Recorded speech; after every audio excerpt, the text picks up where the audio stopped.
Well, class, here we are moving towards the end of the semester. We've got 2 weeks left. So, what we're going to talk about this week is developing a marketing plan. So, what I want you to do first is think about your marketing strategy because you need to really figure out what your plans are. And then, what you need to do for the second part of the week is actually build out a calendar.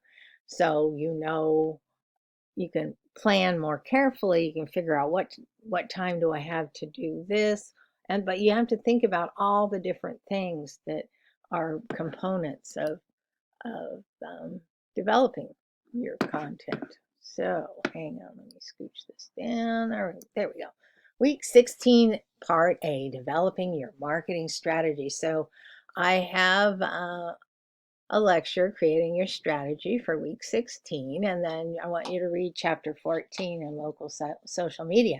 So by Thursday, after reading the lecture and the textbook assignment, write a blog post in response. And again, remember, at least 5 paragraphs and make it into paragraphs so it's easy for people to read. And do not include my prompts except as you were writing. You can refer to them, but I don't want questions and then answered. So think about what we've covered in class so far and the work you've done using various social media platforms, and then write a blog post.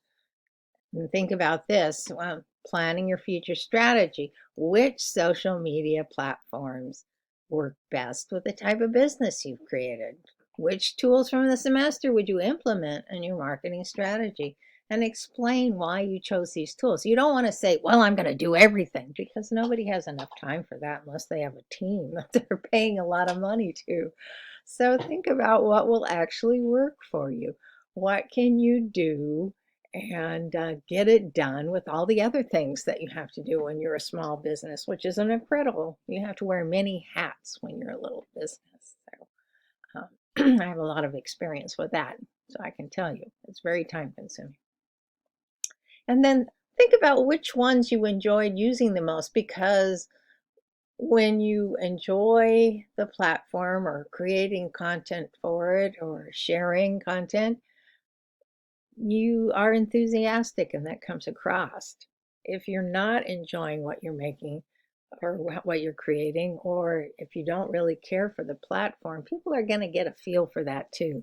We kind of talked about that sort of things when you personalize it a little bit, make it a little more human, because all that comes through. People can read it in your content.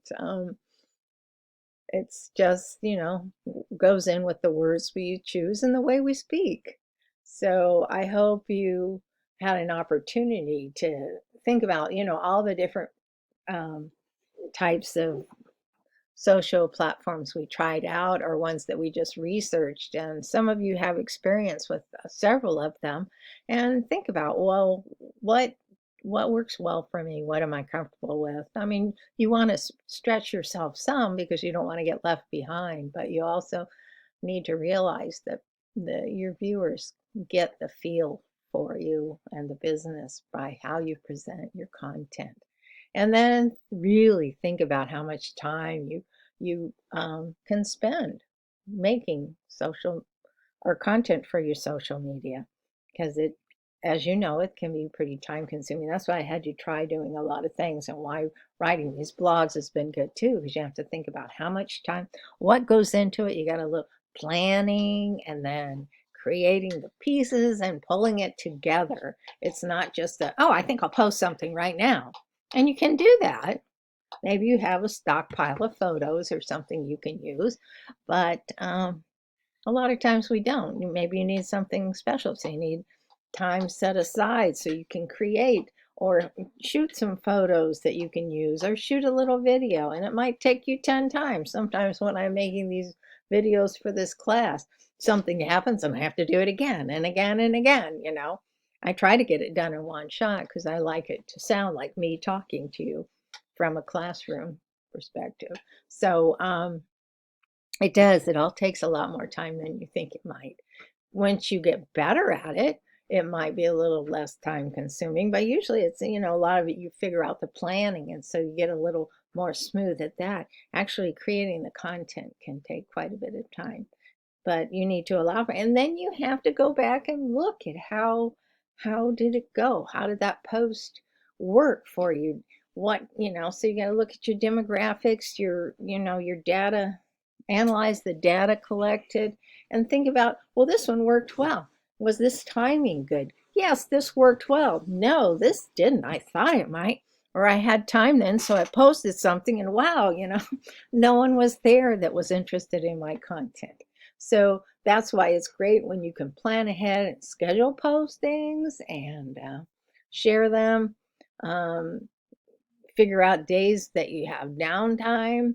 Mondays are frequently busy, not just for you, but maybe for other businesses that you're aiming at, or people who are working that a lot of times Mondays you're thinking about what's coming in the week ahead. So you don't have as much time to spend on social media, or your readers might not have because they're like planning out their week too.